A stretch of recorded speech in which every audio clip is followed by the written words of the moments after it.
شروع اللہ کا نام لے کر جو بڑا مہربان نہایت رحم والا ہے۔ قسم ہے سلیقے سے صف باندھنے والوں کی، پھر ڈانٹنے والوں کی جھڑک کر، پھر ذکر یعنی قرآن پڑھنے والوں کی غور کر کے کہ تمہارا معبود ایک ہی ہے جو آسمان اور زمین اور جو چیزیں ان میں ہیں سب کا مالک ہے، اور سورج کے طلوع ہونے کے مقامات کا بھی مالک ہے۔ بے شک ہم ہی نے آسمان دنیا کو ستاروں کی زینت سے سجایا اور ہر شیطان سرکش سے اس کی حفاظت کی کہ اوپر کی مجلس کی طرف کان نہ لگا سکیں، اور ہر طرف سے ان پر انگارے پھینکے جاتے ہیں یعنی وہاں سے نکال دینے کو، اور ان کے لیے ہمیشہ کا عذاب ہے۔ ہاں، جو کوئی فرشتوں کی کسی بات کو چوری سے جھپٹ لینا چاہتا ہے تو جلتا ہوا انگارہ اس کے پیچھے لگ جاتا ہے۔ تو ان سے پوچھو کہ ان کا بنانا مشکل ہے یا جتنی خلقت ہم نے بنائی ہے اس کا؟ انہیں ہم نے چپکنے والے گارے سے بنایا ہے۔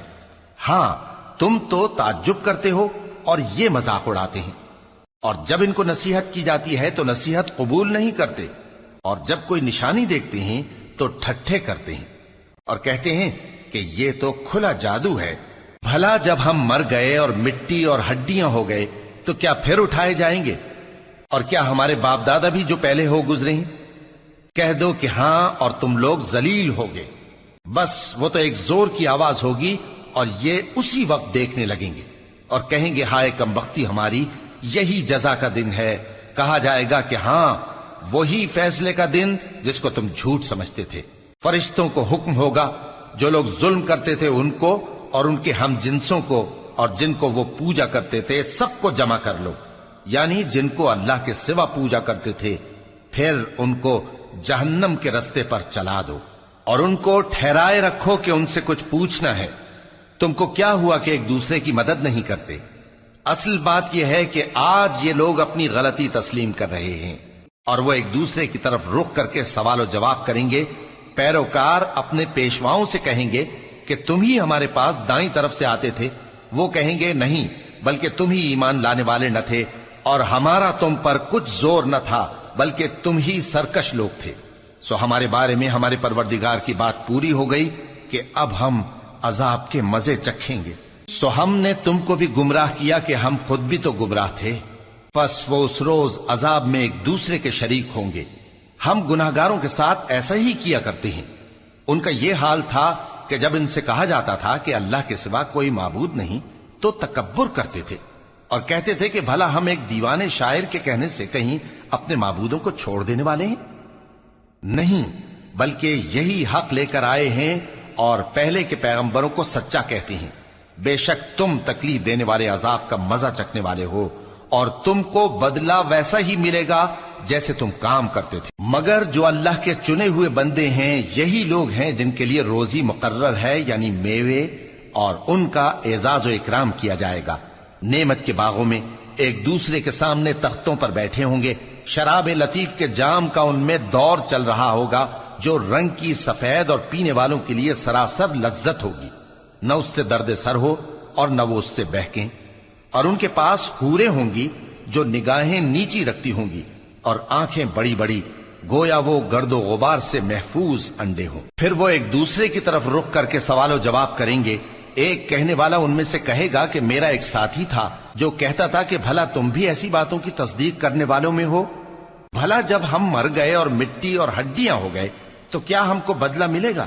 اللہ کہے گا کہ بھلا تم اسے جھانک کر دیکھنا چاہتے ہو؟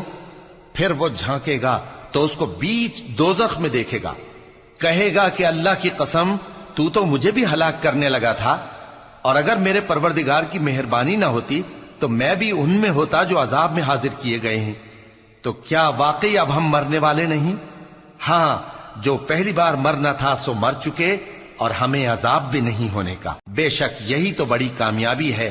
ایسی ہی نعمتوں کے لیے عمل کرنے والوں کو عمل کرنے چاہیے۔ بھلا یہ مہمانی اچھی ہے یا تھوہر کا درخت؟ ہم نے اس کو ظالموں کے لیے بلا بنایا ہوا ہے۔ وہ ایک درخت ہے کہ جہنم کی تہ میں اگے گا، اس کے خوشے ایسے ہوں گے جیسے شیطانوں کے سر، سو وہ اسی میں سے کھائیں گے اور اسی سے پیٹ بھریں گے۔ پھر اس کھانے کے ساتھ ان کو کھولتا ہوا پانی ملا کر دیا جائے گا، پھر ان کو دوزخ کی طرف لوٹایا جائے گا۔ انہوں نے اپنے باپ دادا کو گمراہ ہی پایا تھا، سو وہ انہی کے پیچھے دوڑے چلے جاتے تھے، اور ان سے پیشتر بہت سے پہلے لوگ بھی گمراہ ہو گئے تھے، اور ہم نے ان میں خبردار کرنے والے بھیجے، سو دیکھ لو جن کو خبردار کیا گیا تھا ان کا انجام کیسا ہوا۔ ہاں، اللہ کے چنے ہوئے بندوں کا انجام بہت اچھا ہوتا ہے۔ اور ہم کو نوح نے پکارا، سو دیکھ لو کہ ہم دعا کو کیسے اچھے قبول کرنے والے ہیں، اور ہم نے ان کو اور ان کے گھر والوں کو بڑی مصیبت سے نجات دی، اور ان کی اولاد ہی کو ہم نے باقی رہنے والا بنا دیا، اور ہم نے پیچھے آنے والوں میں ان کا ذکر جمیل باقی رکھا، یعنی تمام جہانوں میں کہ نوح پر سلام ہو۔ نیکوکاروں کو ہم ایسا ہی بدلہ دیا کرتے ہیں، بے شک وہ ہمارے مومن بندوں میں سے تھے۔ پھر ہم نے دوسروں کو ڈبو دیا، اور انہی کے پیروں میں ابراہیم تھے، جب وہ اپنے پروردگار کے پاس عیب سے پاک دل لے کر آئے، جب انہوں نے اپنے باپ سے اور اپنی قوم سے کہا کہ تم کن چیزوں کو پوجتے ہو، کیوں اپنی طرف سے گھڑ کر اللہ کے سوا اور معبودوں کے طالب ہو؟ بھلا پروردگار عالم کے بارے میں تمہارا کیا خیال ہے؟ تب انہوں نے ستاروں کی طرف ایک نظر کی، پھر کہا میری تو طبیعت ٹھیک نہیں ہے۔ تب وہ لوگ ان سے پیٹ پھیر کر چلے گئے۔ پھر ابراہیم ان کے معبودوں کی طرف متوجہ ہوئے اور کہنے لگے کہ تم کھاتے کیوں نہیں؟ تمہیں کیا ہوا ہے؟ تم بولتے نہیں؟ پھر ان کو داہنے ہاتھ سے مارنا اور توڑنا شروع کیا۔ پھر وہ لوگ ان کے پاس دوڑے ہوئے آئے۔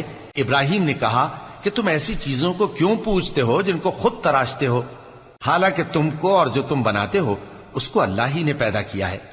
وہ کہنے لگے کہ اس کے لیے ایک عمارت بناؤ، پھر اس کو آگ کے ڈھیر میں ڈال دو۔ غرض انہوں نے ان کے ساتھ ایک چال چلنی چاہی، اور ہم نے انہی کو زیر کر دیا۔ اور ابراہیم بولے کہ میں اپنے پروردگار کی طرف جانے والا ہوں، وہ مجھے رستہ دکھائے گا۔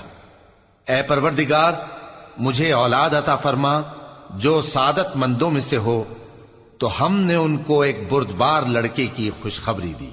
جب وہ ان کے ساتھ دوڑ دھوپ کی عمر کو پہنچا تو ابراہیم نے کہا کہ بیٹا، میں خواب میں دیکھتا ہوں کہ گویا تم کو ذبح کر رہا ہوں، تو تم سوچ لو کہ تمہارا کیا ارادہ ہے۔ انہوں نے کہا کہ ابا جان، جو آپ کو حکم ہوا ہے وہی کیجئے، اللہ نے چاہا تو آپ مجھے صابروں میں پائیے گا۔ اس طرح جب دونوں نے حکم مان لیا اور باپ نے بیٹے کو ماتھے کے بل لٹا دیا، تو ہم نے ان کو پکارا کہ اے ابراہیم، تم نے خواب کو سچا کر دکھایا، ہم نیکوکاروں کو ایسا ہی بدلہ دیا کرتے ہیں۔ بلا شبہ یہ کھلی آزمائش تھی، اور ہم نے قربانی کی ایک بڑے جانور سے ان کا یعنی اسماعیل کا فدیہ دیا، اور پیچھے آنے والوں میں ہم نے ابراہیم کا ذکر خیر باقی رکھا کہ ابراہیم پر سلام ہو۔ نیکوکاروں کو ہم ایسا ہی بدلہ دیا کرتے ہیں، بے شک وہ ہمارے مومن بندوں میں سے تھے۔ اور ہم نے ان کو اسحاق کی بشارت بھی دی کہ وہ نبی اور نیکوکاروں میں سے ہوں گے، اور ہم نے ان پر اور اسحاق پر برکتیں نازل کی تھیں، اور ان دونوں کی اولاد میں سے نیکوکار بھی ہیں اور اپنے آپ پر سراسر ظلم کرنے والے یعنی گناہگار بھی ہیں۔ اور ہم نے موسیٰ اور ہارون پر بھی احسان کیے، اور ان کو اور ان کی قوم کو بڑی مصیبت سے نجات بخشی، اور ان کی مدد کی تو وہی غالب رہے۔ اور ہم نے ان دونوں کو کتاب واضح یعنی تورات عنایت کی، اور ان کو سیدھا رستہ دکھایا، اور پیچھے آنے والوں میں ان کا ذکر خیر باقی رکھا کہ موسیٰ اور ہارون پر سلام، بے شک ہم نیکوکاروں کو ایسا ہی بدلہ دیا کرتے ہیں۔ وہ دونوں ہمارے مومن بندوں میں سے تھے، اور الیاس بھی پیغمبروں میں سے تھے۔ جب انہوں نے اپنی قوم سے کہا کہ تم ڈرتے کیوں نہیں؟ کیا تم بال کو پکارتے اور اسے پوجتے ہو، اور سب سے بہتر پیدا کرنے والے کو چھوڑے دیتے ہو یعنی اللہ کو، جو تمہارا اور تمہارے پہلے باپ دادوں کا پروردگار ہے؟ تو ان لوگوں نے ان کو یعنی الیاس کو جھٹلا دیا، سو وہ لوگ دوزخ میں حاضر کیے جائیں گے۔ ہاں، اللہ کے چنے ہوئے بندے مبتلا عذاب نہیں ہوں گے۔ اور ان کا ذکر خیر بعد میں آنے والوں میں باقی رکھا کہ الیاسین پر سلام ہو، ہم نیک لوگوں کو ایسا ہی بدلہ دیتے ہیں، بے شک وہ ہمارے مومن بندوں میں سے تھے۔ اور لوط بھی پیغمبروں میں سے تھے، جب ہم نے ان کو اور ان کے گھر والوں کو سب کو عذاب سے نجات دی، مگر ایک بڑھیا کہ پیچھے رہ جانے والوں میں تھی۔ پھر ہم نے اوروں کو ہلاک کر دیا، اور تم دن کو بھی ان کی بستیوں کے پاس سے گزرتے رہتے ہو اور رات کو بھی، تو کیا تم عقل نہیں رکھتے؟ اور یونس بھی پیغمبروں میں سے تھے، جب وہ بھاگ کر بھری ہوئی کشتی میں پہنچے، پھر انہوں نے قرا ڈلوایا تو ٹھہرے پھینکے جانے والے. پھر مچھلی نے ان کو نگل لیا جبکہ وہ اپنے آپ کو ملامت کرنے والے تھے. پھر اگر وہ اللہ کی پاکی بیان نہ کر رہے ہوتے تو اس روز تک کہ لوگ دوبارہ زندہ کیے جائیں گے اسی کے پیٹ میں رہتے. پھر ہم نے ان کو جبکہ وہ بیمار تھے چٹیل میدان میں ڈال دیا اور ان پر کدو کی بیل اگا دی اور ان کو 1,00,000 یا اس سے زیادہ لوگوں کی طرف پیغمبر بنا کر بھیجا تو وہ ایمان لے آئے. سو ہم بھی ان کو دنیا میں ایک وقت مقرر تک فائدے دیتے رہے. ان سے پوچھو تو کہ بھلا تمہارے پروردگار کے لیے تو بیٹیاں ہوں اور ان کے لیے بیٹے، یا ہم نے فرشتوں کو عورتیں بنایا اور یہ اس وقت دیکھ رہے تھے؟ دیکھو یہ اپنی جھوٹ بنائی ہوئی بات کہتے ہیں کہ اللہ کی اولاد ہے، حالانکہ یہ جھوٹے ہیں. کیا اس نے بیٹوں کے مقابلے میں بیٹیوں کو پسند کیا ہے؟ تم کیسے لوگ ہو، کس طرح کا فیصلہ کرتے ہو؟ بھلا تم غور کیوں نہیں کرتے؟ یا تمہارے پاس کوئی واضح دلیل ہے؟ اگر تم سچے ہو تو اپنی کتاب پیش کرو. اور انہوں نے اللہ میں اور جنوں میں رشتہ ٹھہرا لیا، حالانکہ جنات جانتے ہیں کہ وہ اللہ کے سامنے حاضر کیے جائیں گے. یہ جو کچھ بیان کرتے ہیں اللہ اس سے پاک ہے، مگر اللہ کے چنے ہوئے بندے مبتلا عذاب نہیں ہوں گے. سو تم لوگ اور جن کو تم پوچھتے ہو اللہ کے خلاف کسی کو بہکا نہیں سکتے مگر اسی کو جو جہنم میں جانے والا ہے. اور فرشتے کہتے ہیں کہ ہم میں سے ہر ایک کا ایک مقام مقرر ہے اور ہم صف باندھے رہتے ہیں اور ہم تسبیح کرتے رہتے ہیں. اور یہ لوگ کہا کرتے تھے کہ اگر ہمارے پاس اگلوں کی کوئی نصیحت کی کتاب ہوتی تو ہم اللہ کے چنے ہوئے بندے ہوتے. پھر اس سے کفر کرتے رہے، سو ان قریب ان کو اس کا نتیجہ معلوم ہو جائے گا. اور اپنے پیغام پہنچانے والے بندوں سے ہمارا وعدہ ہو چکا ہے کہ وہی مظفر و منصور ہوں گے اور ہمارا لشکر ہی غالب رہے گا. تو ایک وقت تک ان سے منہ پھیرے رہو اور انہیں دیکھتے رہو، یہ بھی ان قریب کفر کا انجام دیکھ لیں گے. کیا یہ ہمارے عذاب کے لیے جلدی کر رہے ہیں؟ مگر جب وہ ان کے آنگن میں آ اترے گا تو جن کو ڈر سنایا گیا تھا ان کے لیے برا دن ہوگا. اور ایک وقت تک ان سے منہ پھیرے رہو اور دیکھتے رہو، یہ بھی ان قریب نتیجہ دیکھ لیں گے. یہ جو کچھ بیان کرتے ہیں تمہارا پروردگار جو صاحب عزت ہے اس سے پاک ہے. اور پیغمبروں پر سلام اور سب طرح کی تعریف اللہ رب العالمین کے لیے.